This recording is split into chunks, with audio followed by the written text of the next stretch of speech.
Thanks for staying up later. This is the beginning of another stint in Los Angeles, and here we see Paula Poundstone. Now, a year or so ago, when Paula sat in this very seat, I sincerely invited you back, and you said, come on, you're not really sincere, but here is the proof. I've totally been shown up. Totally. I had not for a moment. I'll tell you something. When the phone rang and they asked me to come down, I started looking for the camera there in my kitchen. I said, what, are you kidding me, aren't you? This is one of them shows, isn't it? Very exciting.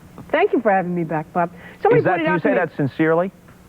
What, thank you for having me back? Oh, absolutely. I'm a sincere human being. Someone pointed out to me that your name is not on the logo when they come after the commercial. It just says later. Mm-hmm. And that you never introduce yourself as being Bob Costas. You know, that's right.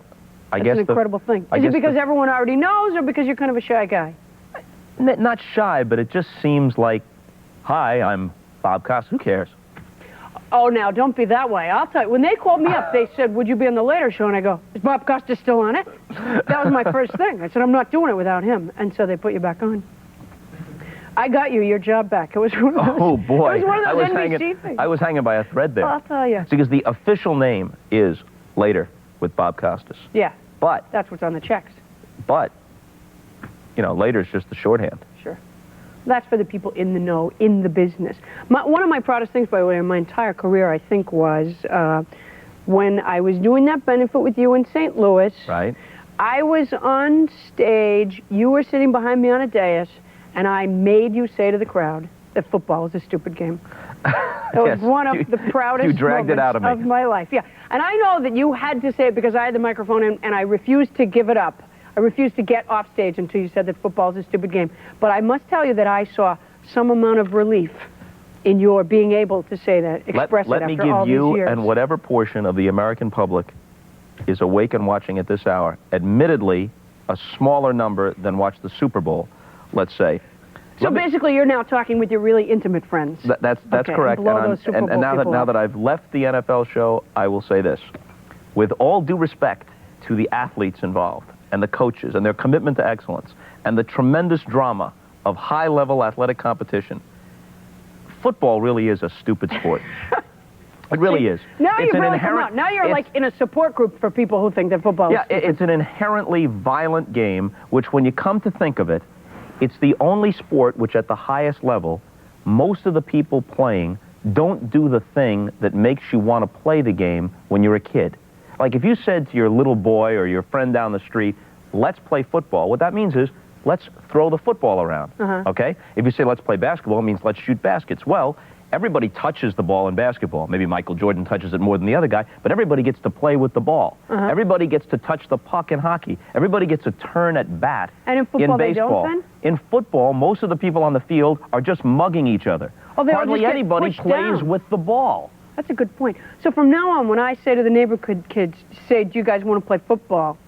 We're not even going to bring a ball out. I'm just going to line the kids up and push them down with my shoulder really hard. That happens to be what... And then if they cry, I'll go, if you want to play the game? That happens to be what 90% of football is, just hand-to-hand combat.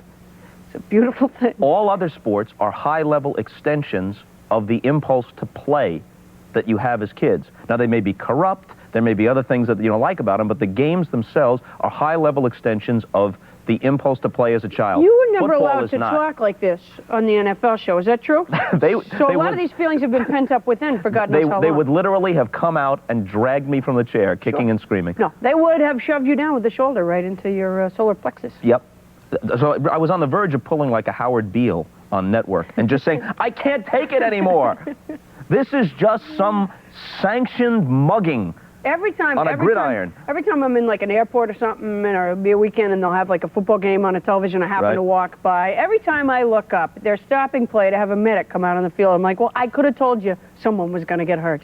It's never seemed like a safe, good thing to me, ever. The only time I cared about football was during Brian's song. Which, a very beautiful, sensitive song. And all football coaches say, you know, something unexpected happened. We would have had a good season, but injuries. Yeah. Like it's the equivalent of slipping on a banana peel while you're going off to open on Broadway. Who would have thought? Yeah, imagine. Some bad luck hit us. Yeah. Injuries. And people always say it's very much like ballet. I'm afraid that I don't see... No, basketball's like ballet. Basketball is like ballet, except for Baryshnikov never had to he can do all those things without another ballet guy trying to stop him. That's the difference. Now let's move on to topic B. What's topic B? The recently televised Oscars. You were not in the thrall of this show, I take it. I was not a big fan of the recently televised Oscars. I wonder, now, I wrote an article for the LA Times talking about what I would do if I produced the Oscars. And one of the things I said was that there would be a number of new rules, one of them being everyone had to wear usher uniforms, the men and the women. I, by the way, feel that men, in terms of dressing at the Oscars, are a lot more trustworthy than the women. The women, left to their own devices, get out of control, and people eventually get hurt. However, I wonder if I actually produced a show where I took away, like, for example, the dance numbers, which are totally unrelated to anything and usually are just awful and stupid, and I know that I generally get up and do the dishes during the dance numbers. But I wonder if you took away all the things that I dislike, if perhaps you wouldn't have an incredibly dull show as opposed to a moderately dull show. Maybe part of the amusement is seeing, for example, the evolution of Jane Fonda's hair. Which, now I wear a variety of different hairstyles, but Jane Fonda, the difference between dinosaurs and us couldn't be greater than what she has gone through hair-wise over all these many years. And Barbra Streisand, who I actually appreciated what she said this year, because the Year of the Woman thing is so embarrassing to any self-respecting woman. It's stupid. You don't have the Year of the White Man, for God's sakes. Why should we have a year? And why does anybody feel that you can just go ahead and give lip service to the idea of the Year of the Woman and yet not give parity in terms of how many roles are available, say, in the movie industry, or what people get paid in business or in politics? But I liked what she had to say this year. But in terms of hairstyles, returning to that, she looks like, sometimes to me, like a bookshelf fell on her head, because she has that kind of sloping hair thing that she will do. It doesn't really bother me, but I just think that if they were limited. The thing that bothers me is knowing that Barbra Streisand or anybody else, I mean, I came in tonight and had a hair and makeup thing for sure, and I like that, and I prefer that than just getting up and having my hair how I slept on it. But what bothers me is that those women spent hours and hours and hours preparing to look like that. Right. And then they come out and say a stupid thing and get off stage as a general rule. I feel that if they could work a little harder on the text and maybe take a few less minutes getting these sloping hair, a bookshelf fell on my head look, that we would be better off as a group. Do you approve of performers using that platform to make a political statement? I don't think it bothers me as much as it bothered, say, Patty Chayefsky, for example, who years ago went on a big tirade. He went up and said, you know, I don't think people should use this forum for... I really do think... Well, that was interesting, because Chayefsky used his films for that purpose, so obviously he wasn't necessarily offended by the content of what they said. He just had made a distinction between the appropriate forums. Yeah, he just thought that it was wrong to do it at the Academy Awards. Well, the honest truth is, if there's something that you really feel strongly about, if there's something that you really believe in, and you have your couple of minutes in the sun there, for example, if I had the Paula Poundstone show, and I could come out and rant and rave about any political thing that I ever chose to, as important as I felt it may be, the Paula Poundstone show, even in my mind, would never have as many people as watch the Academy Awards. So on some level, you're just spinning your wheels. If you care about something and you're saying it on, you know, my program or another one or whatever. By the way, I don't have one. Don't think you've been missing it. But well, you had one for a while. I did have one for a very brief while. But it is true that if that forum, if you were going to say something and you were really going to be brave about it at all and really stick to it, geez, it's got a ton of people watching it. It would be a good time. The problem is that a lot of the causes are reduced, I think, don't look as important. When Richard Gere, for example, who I'm sure is totally sincere, I understand he's a sincere Buddhist, I'm sure that he is, but when he comes out and says, oh, maybe the guy from Tiananmen Square is watching this show now, I'm like, A, I don't think so, and B, I'm not sure that China would change its policies based on what stupid Richard Gere said. And then he does the thing, let's mind vibe them, and he gets like this scanner's look on his face. Remember, he kept like closing his eyes and going, oh, we're changing China's policy?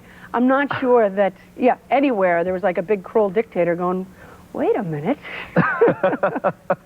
Wait a minute, I've been doing something horribly wrong. I never should have run over those people with tanks. I'm getting a vibe.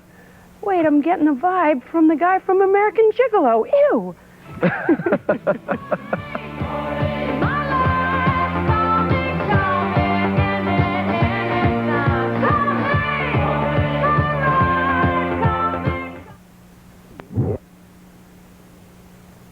continuing deep into the night with Paula Poundstone, I am surprised to note that two highly respected individuals also come in line for your scorn. Who? Jack Nicholson and Clint Eastwood.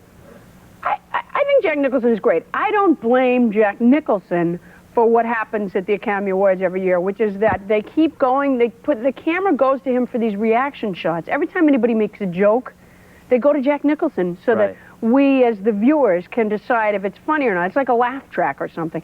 In my no, it's a hip meter in his case. It's like how we decide if things are hip or not. And I feel that, well, if Jack were really into it, and I don't know that he is, they just put the camera on him. It's not like he says, hey, look at me, fellas. Not his fault. If he were really into it, then I would say, if I produced the show, I would say that Jack has to actually go sit on stage, and we turn to him after each thing and get the Jack Nicholson report. And Clint Eastwood, yeah, he does. He does, in fact, get my scorn. He's stupid, and he's yucky, and those are the two scientific reasons. He does these There's no real reason to believe films. that he's stupid. Oh, he is stupid. I'll tell you why I believe he's stupid. This is why. All right. I saw him on an interview with Tom Brokaw. And Tom, first of all, I know for a fact, I know women who have read for parts opposite Clint Eastwood that are in their 40s and have been told that they are too old to play opposite Clint Eastwood. Now, what is he, like 60 now or something? Yeah, 62 or something. And he's a handsome man, I suppose. He's got leathery features at this point. He looks like a shoe with lips. I don't see why a young girl would necessarily, unless she was stupid, want to throw herself at Clint Eastwood. So I think it's a little arrogant, on his part to be this way. But I heard him on an interview with Tom Brokaw where he totally denies that stuff. He said, Tom said, how do you feel about getting old? Oh, I don't worry about that. Well, not being able to play opposite someone who is your peer in terms of living within your generation, I think would indicate that maybe he does have a difficult time with the aging But he's process. not playing himself, so he might be giving a truthful answer about his real life, but he has an understanding of the fantasy that has to be created up on the screen. You may be right about that. I hadn't even thought of it in terms of Clint Eastwood playing a character. You're right, because he's got such a range. That's a good point. He's almost, I'll tell you something, he's almost like Meryl Streep. He gets so into it. Sometimes I see him on the screen and I go, who the hell is that? And then I went and wait for the credits to come up, and I see, oh, it's Clint Eastwood. God, he can play a variety of parts. You see, but his recent work is highly acclaimed, and many respected people. Why is it highly acclaimed? Many respected people think the world of this guy. Oh, I am so sad for the entire planet right now. I don't think, all right, okay, here's a good example. People keep insisting that our forefathers were geniuses, the guys who wrote the Constitution and stuff. Right. And I think they did a pretty darn good job. I think they took nothing and made it into a pretty good thing. But, people go, for example, the Second Amendment, which even if I believed that the NRA is truly representing constitutional law appropriately when they say, oh, they said that we should have guns. A, even if I believe that's true, and I don't believe that's a correct interpretation of the Second Amendment. B, it is possible that our forefathers were wrong. They wore several layers of sweaty clothing in Philadelphia in record hot months while they wrote the Constitution. They were not right about everything. They had some good ideas, yes. That's an interesting thing. You have to assume that there were summer months in that revolutionary period, in the colonial period, right? And yet you never see, granted, photographs don't exist from the 1700s, but you never see a picture of any of these guys. Patrick Henry, Benjamin Franklin, George Washington, Thomas Jefferson, you name it, you never see him in shirt sleeves. No, they got layer upon layer you never and see him big high hair. They look like they're going to the Academy Awards. Honest to God. You never see him like in a golf shirt and a pair of sort of loose-fitting slacks. Absolutely not. And they never wore their pants kind of coming off their butt the way our fine young men do nowadays. I went back to my high school and I watched the men's basketball team play for a while, the boys' basketball team. They wear their shorts, if they, like the old shorts where you could move comfortably and not too bound up by garment, the guys don't like anymore. They like those really long down to the, and I swear, A, they look like they have a load in their pants, and B, the crotch is at their knees. I don't know how the pursuit of excellence is going to be lowered by fashion, I think, in basketball in the next couple of years. Yeah, that baggy pants thing is in. Yeah, no doubt about it. Regardless of how you feel about it in terms of whether it's attractive or not, I just don't see how they function. I remember when Speedo decided to totally do away with what might be attractive and just give the swimmer guys, like those little scant, nylon things. Arguably very unattractive swimwear, but certainly you would go fast in it. But yeah, the idea is to cut down on the drag against the water in the pool. Yeah, exactly. Not really that important to you or me if we're just hanging around taking a dip, but maybe if you're going for the world record. Sure. if you want to shave those seconds off. On this Year of the Woman theme, thank God it's the Year of the Woman. I saw somewhere where you kind of blame a lot of what's gone down since the 50s on Mamie Eisenhower. That's true. I just recently came across this information because I was wondering where our specific downfall was. I mean, it does, obviously, women have, come a long way and all that. But there has been a certain holdup, I think, in recent history. And I was reading a book called First Ladies, which is the history of the First Lady role. And never a particularly mature role in terms of society, one way or the other. It's very, part of the reason I think that Hillary has had such a tough road to hoe is that it really hasn't matured. We don't really define what it means to be, other than that you're the wife of the president, and that on one level is a very personal decision, and yet it is a public position. So America hasn't really decided what we want from someone in that role.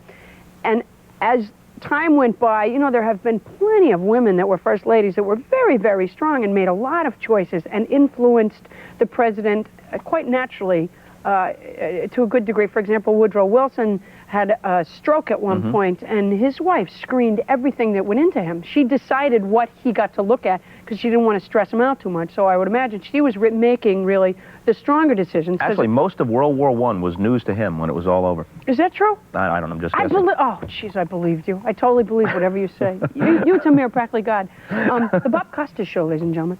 I just want your name to be said more during the program. All right, so anyway, so I'm reading along, and you get, and there's some natural sort of evolution of the role of the First Lady and of women simultaneously, and perhaps also influenced by the First Lady.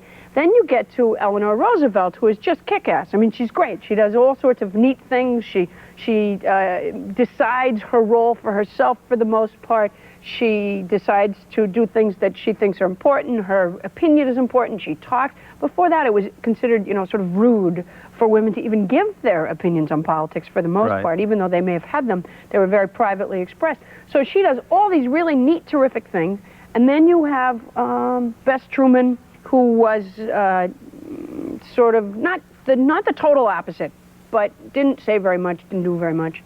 And then you move to Mamie Eisenhower, who, with the goofy Mamie Eisenhower bangs, no, I really don't care that much. I don't mean to sound like I care how people look, because I don't care at all. You're on a vicious hair kick tonight. I know, I sort of am, but it's not really that important to me at all. But coincidentally, she did have the goofy bangs, and she decorated the White House. And one of the things she said when she was moving into the White House was that it was gonna, that people were sticking microphones in her face, I guess, saying, "What's it gonna be like?" She says, "It's gonna be a lot more pink." I mean, this was her idea of a big political statement. There's gonna be a lot of pink, and they actually named lipstick colors after her and stuff because I didn't know that. Yeah, it was this big characteristic. I thought that was Connie Stevens. No, it was Mamie Eisenhower pink. Okay. Yeah, Connie Stevens very much influenced, by the way, by the entire Eisenhower family. And then that's a little known fact. And then she also she was interviewed about things like, what do you think makes a good marriage and stuff like that. And she would say that women should never work, that they may think they want to work, but when they look back on their lives, they're going to lose their husband from this working. I mean, she totally took us in the opposite direction.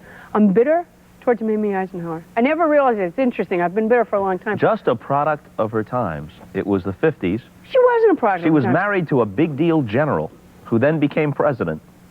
Yeah, but I think she had some flexibility. I don't think she was a product of her time. I think she was, I think she steered a lot of it. I think a lot of people wanted to, sort of be like her, and she was in a public position, and I think she steered a lot of it. I mean, you could argue that Clint Eastwood is a product of his times, but I think that he's a smart enough man that he's made some choices. He, by the way, thought The Unforgiven was an anti-violence film. Yeah, he did. Yeah. Right? I talked to Roger Ebert about it. I said, what? Because I never would have even gone to see The Unforgiven, except for Sarah Brady from the Brady Bill had just heard about it. I went to a meeting with her. From the Brady Bunch.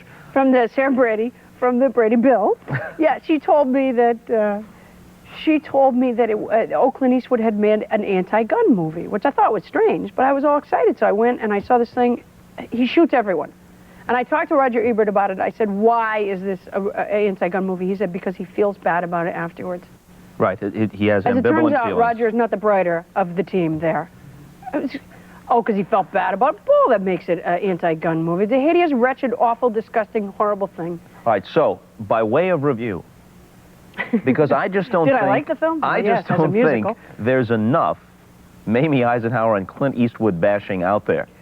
You know, so I've opened the field up to you. Thank you very much. I would like to see Clint, you know, in his ability to stretch as an actor, and God knows he does, I would like to see him do the Mamie Eisenhower story. You know, it's just a matter of putting on the bangs, you know, and getting out there and really reveling in the pink. I think he could do it.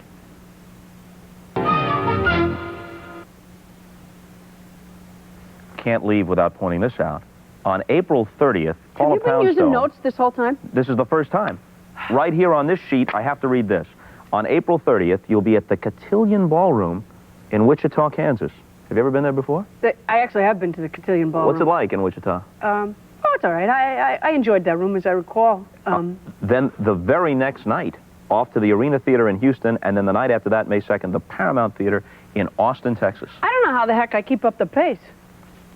Wichita, Houston, and Austin. She's coming your way. Thank you, Paula. Thanks so much for having me. I sincerely invite you back again. Thank you very much, Bob. Let's have me and Clint Eastwood. Hey, open invitation. All right. If he wants to get his evens.